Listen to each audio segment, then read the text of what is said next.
Assalamualaikum warahmatullahi wabarakatuh. Bagaimana kabarnya hari ini? Semoga kita selalu dalam lindungan Allah Subhanahu wa Ta'ala. Bismillahirrahmanirrahim. Rabbi shrahli sadri wa yassirli amri wahlul 'uqdatam min lisani yafqahu qawli. Mari belajar bersama-sama. Baiklah, sebelum memulai materi pada pertemuan kali ini, mari bersama-sama mengucapkan al-basmalah. Bismillahirrahmanirrahim. Baiklah, materi kita pada kali ini akan membahas tentang toharoh. Adapun pengertian toharoh secara bahasa, yaitu suci atau bersih. Toharoh menurut istilah syara adalah suci dari hadas dan najis. Toharoh terbagi menjadi dua bagian, yaitu toharoh dari najis dan toharoh dari hadas. Adapun pengertian najis adalah kotoran yang dapat menghalangi seseorang untuk beribadah. Kotoran di sini ialah seumpama air kencing, darah, nanah, bangkai hewan, bekas dijilat anjing, dan lain sebagainya. Najis terbagi menjadi 3 bagian, yaitu yang pertama najis mukhafafah, yang kedua najis mutawasitoh, yang ketiga najis mughallazoh. Najis yang pertama yaitu najis mukhafafah atau najis ringan, ialah air kencing bayi laki-laki yang umurnya kurang dari 2 tahun dan belum makan sesuatu selain air susu.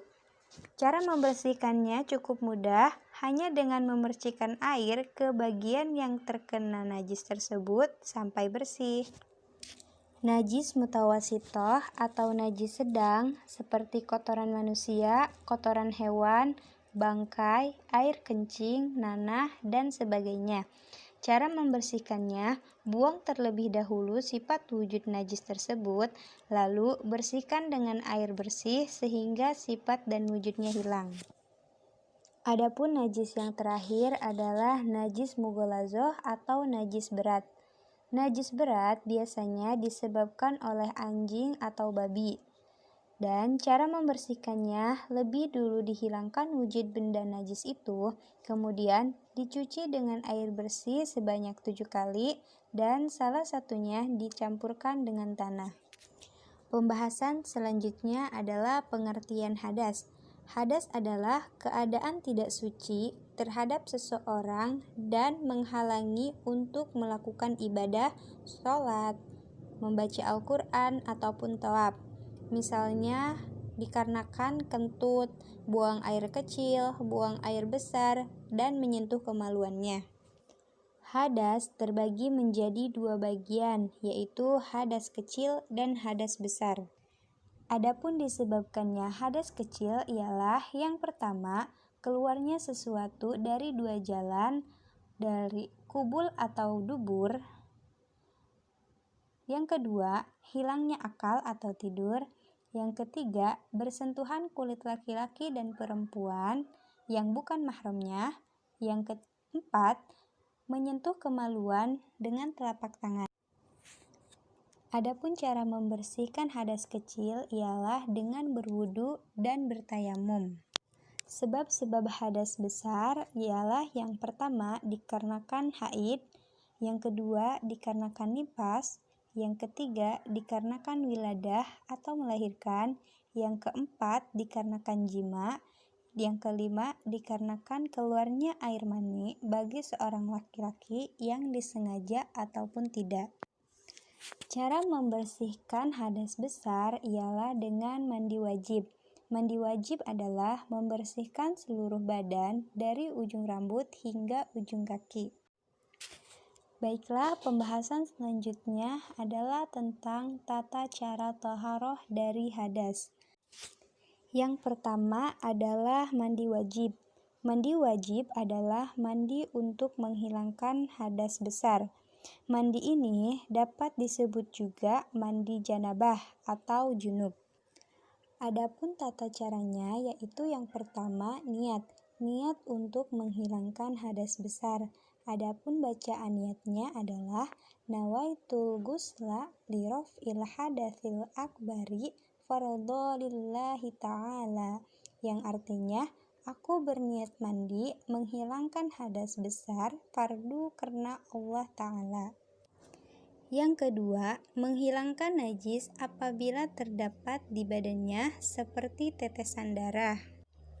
Yang ketiga, membasahi seluruh badan dari ujung rambut hingga ujung kaki.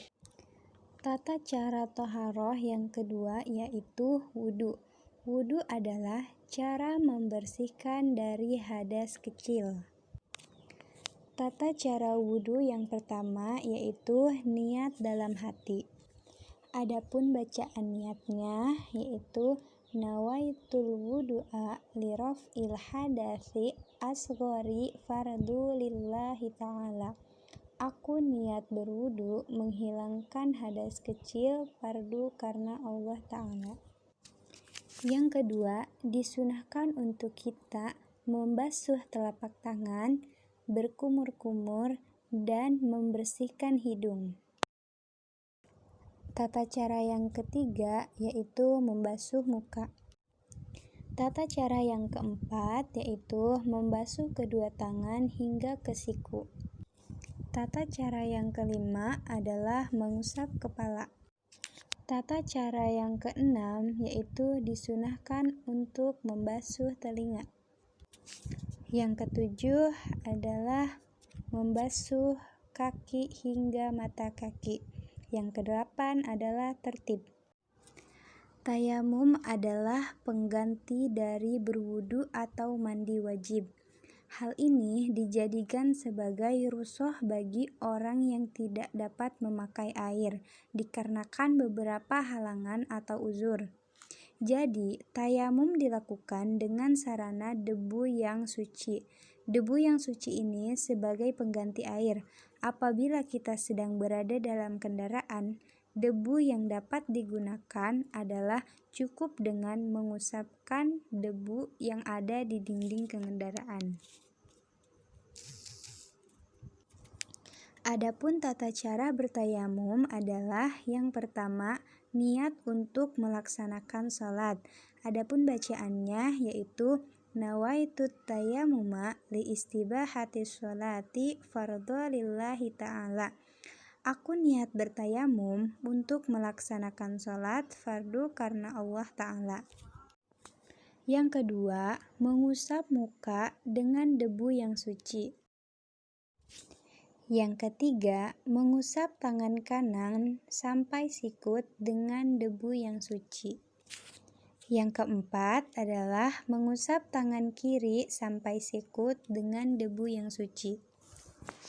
Pembahasan yang terakhir yaitu hikmah dari toharoh. Betapa pentingnya bersuci terhadap kehidupan kita sehari-hari. Toharoh memiliki manfaat dan keutamaan yang sangat luar biasa. Keutamaan-keutamaan tersebut ialah yang pertama, toharoh mendidik manusia agar selalu hidup bersih dan suci. Yang kedua, Allah mencintai orang-orang yang bersih. Yang ketiga, menjaga badan agar tetap segar dan nyaman. Yang keempat, memelihara keindahan. Yang kelima, memelihara keimanan dan keislaman. Yang keenam, memotivasi diri untuk lebih bisa membersihkan diri dari noda, dosa, dan kemaksiatan. Baiklah, mungkin cukup sekian untuk materi hari ini. Semoga apa yang telah dipaparkan dapat dimengerti dan bermanfaat. Wassalamualaikum warahmatullahi wabarakatuh.